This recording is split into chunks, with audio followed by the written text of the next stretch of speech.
first impression on the knife? It's a beautiful knife. It's clearly very light and quite thin.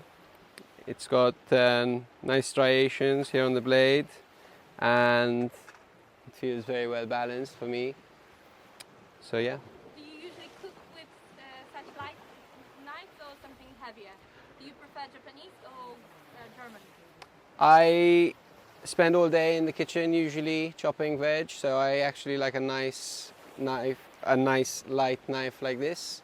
So this would be my choice for a utility knife that I would use for most things in the kitchen during the day. What's your ideal length of the blade? This is 18. Yeah, I think the one I use at home is 19 centimeters long. So this is something I would definitely go for. Okay. Okay, and how do you find the sharpness? Try it. So yeah, super sharp. Super sharp, ridiculous.